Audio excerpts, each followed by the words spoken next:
Hi, I'm Lou with another episode of My Car Story. Today we're in the suburbs of Medford, Oregon, and I've got good friend of the channel, Larry Weiner, and well, he's got one of his special cars out. Larry, what year, make, and model is this one? 1965 Pontiac GTO. This one is done, well, really well. Let's step right to the front of it. The first thing that's blindingly good looking with this car, what's the color of this car? It's house of color, Goldmine pearl. It's a 3-stage paint. You base it in white, you lay down the color, and then you lay clear pearl over the top. Goldmine pearl. Wow.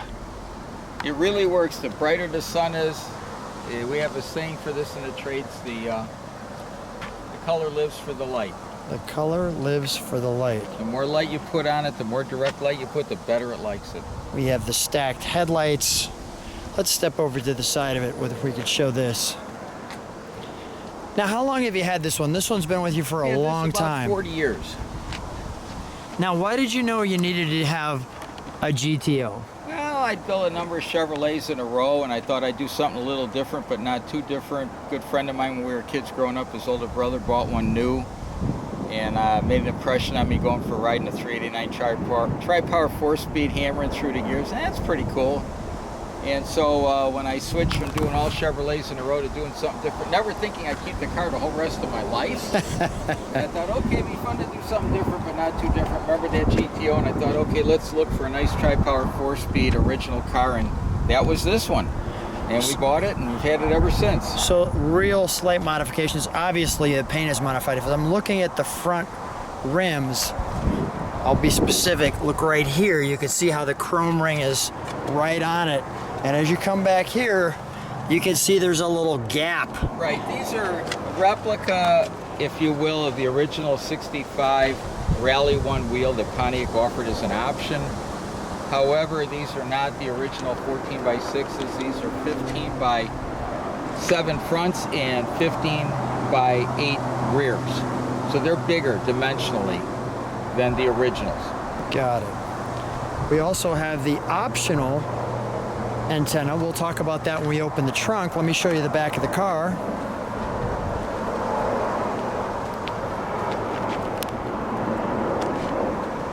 There's the back of the car right there. I like how you've got a few things going on. Number one, very sedated taillights, almost as if they're not there. The Pontiac, the Arrowhead, the Royal, as in the Royal Bobcat GTO, which was the one that was featured in the magazine, versus the Ferrari GTO. So let's take a moment and take a look at our trunk and treats. We'd open up the trunk. We have some trunk and treats for you. First of all, right off the bat, Larry, tell me about that. That's an original 1965 Pontiac GTO. It's an option. It's an electric rear antenna. Normally, the standard antenna with any AM or FM radio would have been on the right front fender.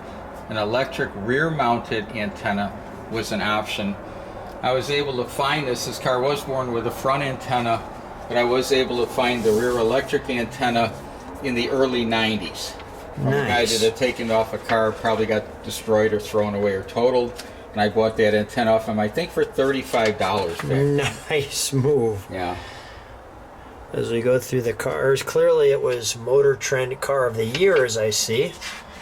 That's pretty cool. Yes, all Pontiacs were Motor Trend Car of the Year in 1965. Both the A-body, which would be your Tempest Le Mans GTO, and your full-size, like the Bonneville. Like we're looking at right here, the Grand Prix, Grand Prix and Iris Mist.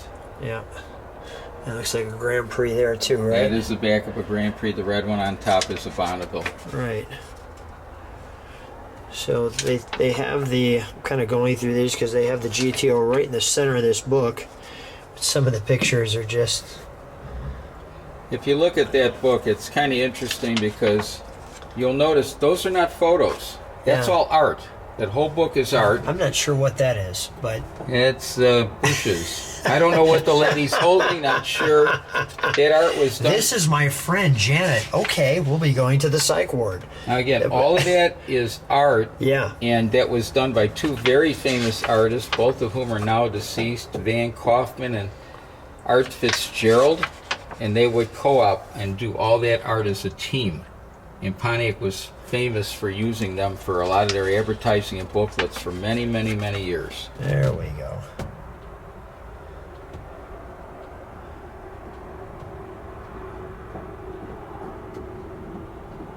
Ever wonder what it feels like to be shot from a cannon? That's a great opener.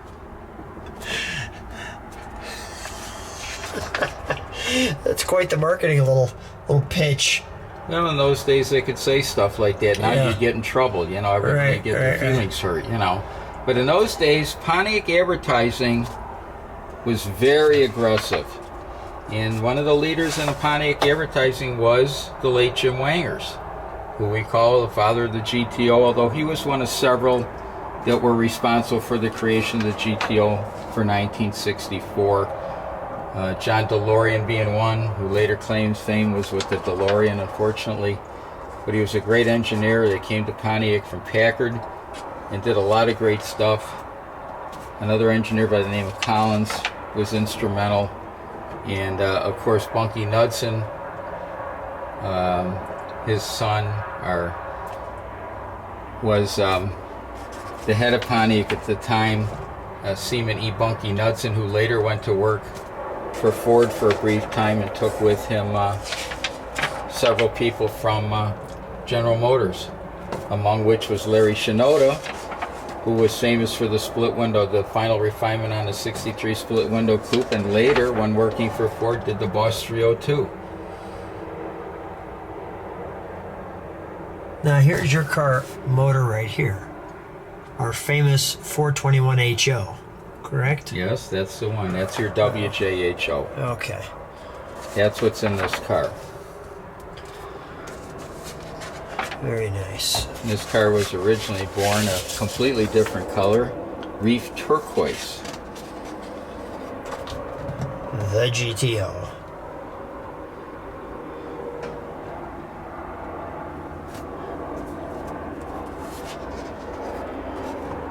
That's an interesting shot.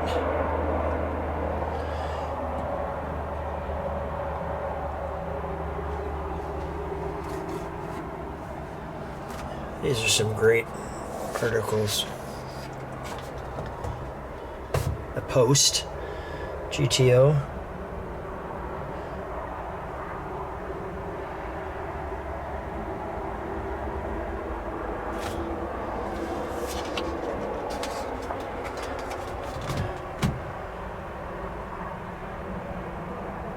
Larry, when you were taking your driver's test, you told me, I'm looking at the smoking tire. Didn't you tell me something like you broke the, you had some kind of a rev limiter problem with the...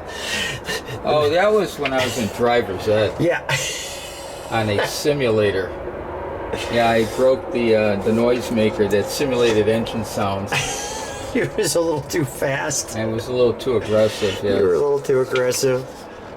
Larry, most people would be disappointed, like teachers and things. I'm delighted. Okay. I'm delighted. Well, you have a wry sense of humor, you know. Thank you. I appreciate that. And then this is interesting. You've got the GTO on the one side and the 2+2 on the other. So although I'll show you kind of overall, you can see your engines there, your performance. That's great. And this is also an option I saw, was the Yes, cover. the tire cover was an option. It matches the houndstooth for the houndstooth pattern of the trunk liner. Yeah. And we'll go back to the car. So as we go into the interior, Larry, may I open it? Absolutely, go right ahead. Make yourself at home. Thank you. We got a little wind here. And I'm not going to jump in all the way because, well, you're going to see how clean it is. Larry, tell me what we have here. This obviously looks customized. Is this the correct door panel All right, with the door carpeting? The door, well, yes and no. The door panels are reproduction parchment door panels for 65 GTO. Okay. The lower carpet is not correct. That matches the carpet that we did in the car. Normally the carpet would all be black, and I didn't do black. So I wanted something that kind of matched seamlessly as close as possible to the Goldmine pearls, so we did it in a very subtle, like a beige so it didn't jump out and hit you in the face like black would. And then we did a Yeah. lot of other stuff, like normally the kick panels would be black, and you know, the dash would be white, and the upper doors would be white, and we made everything where the gold pearl went right through the whole car, front to back. It never stops. So tell me about these seats, because these seats I can see, and I'm just looking at that. I'm getting. Oh, you know, that's what Pontiac called the off-the-shoulder look, where the pleats go to the side. And but this is not a stock interior. This was custom made, and it's all leather. Leather was never even an option at 65.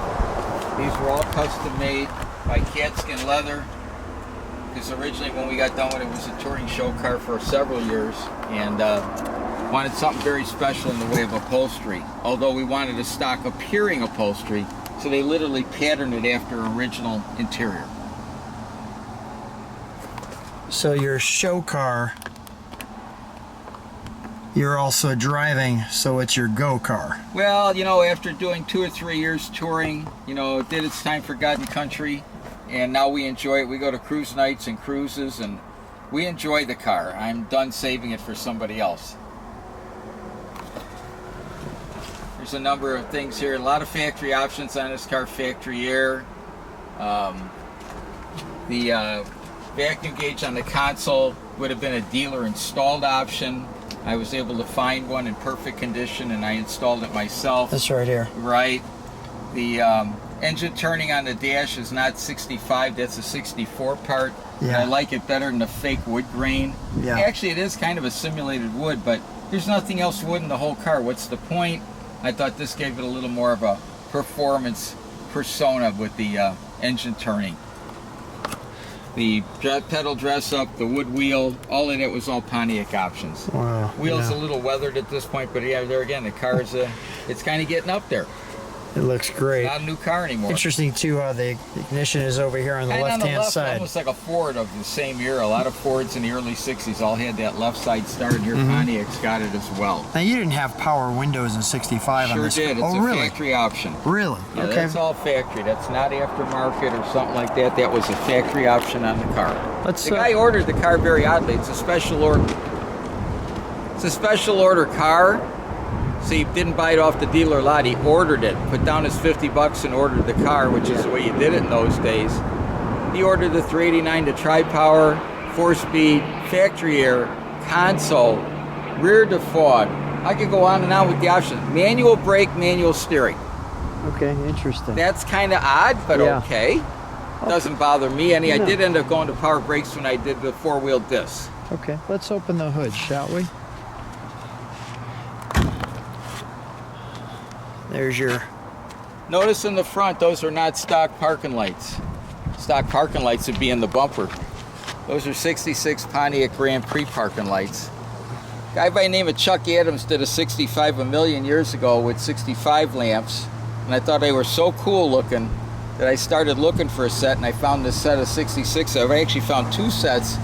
Between the 2 sets, I built 1 set, and that's what those are. Those are 66 Grand Prix. By 1966, even GTOs had little lamps in the grill, so I kind of jumped it by a year. And then the angels sang. What do we have here? Well, all is not what it appears. You know, a car was born a 389 tri-power 4-speed. I have that engine set aside for safekeeping. I apologize, it's not as clean and tidy as it was when it was a touring show car. I do drive it. And the tri-power intake, the carbs, all that are all the original. The heads are original. But the engine itself, the short block, is a 421 WJ66HO block. The high output. That's high output, right. And we built it this last time, bone stock. I've built this motor several times. This time we built it completely stock at my insistence. Hit dyno to 390, which is fine. The automatic choke works, everything works the way it's supposed to. It's what I call a very happy car. It doesn't have a wild cam. Just a nice car to drive and live with.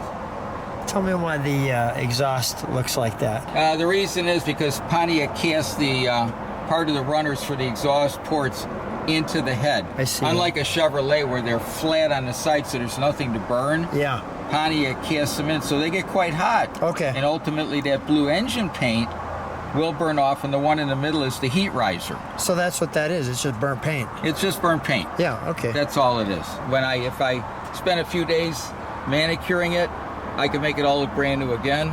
But the minute you start running it, Yeah. it'll do the same thing No, again. I kind of like it the way that is right there. It's got a weathered used look to it. And like I say, it's... Let's fire it up, shall we? Sure. There's those pieces that I had right there.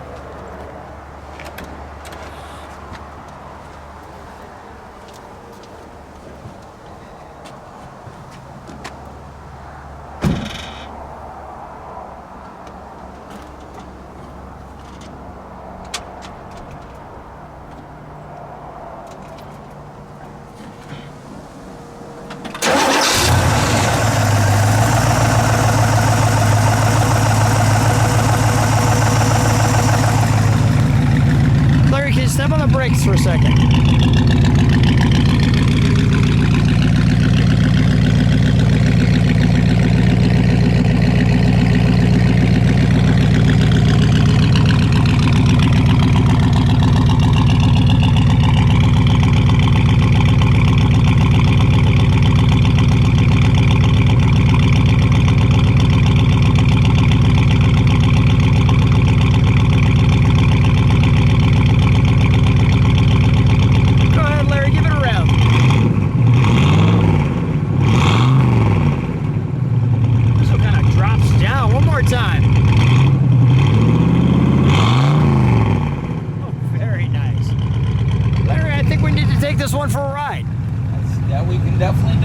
So here we are in the 65 GTO with the 421 HO motor, the 5-speed. How's it feel driving it? Well, this is a lovely car. You know, I've gone back to the Muncie M20 in this, so it's got the 4-speed with the gear bender's overdrive, which technically does give me a fifth. And you can split the gears, so I can go first over as an example. And but I've made subtle mods to the car over the years based on what I was doing with it. For example, the rear end. At one point I built a big inch Pontiac offset grind stroker, and I was going to drag race the car, which I did.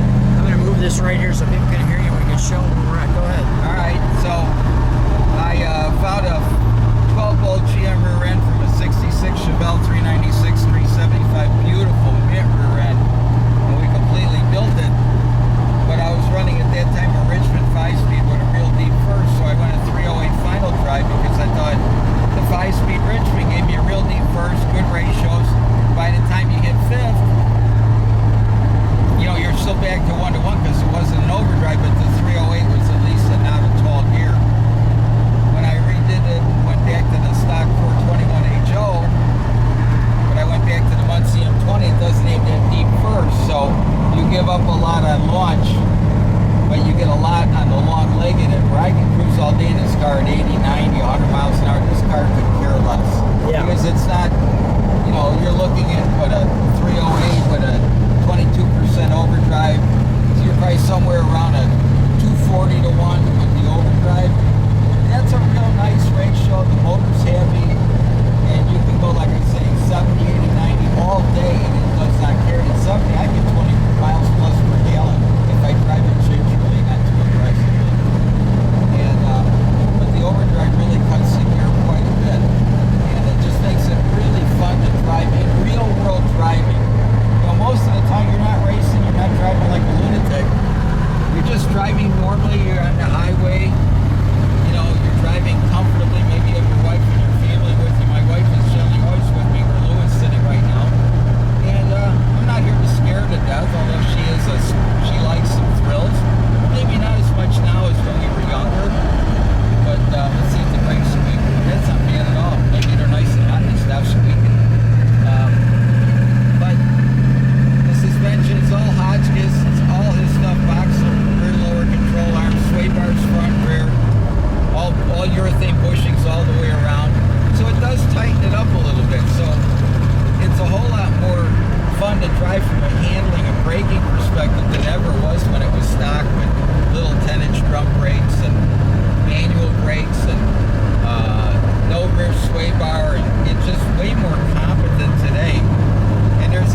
Right?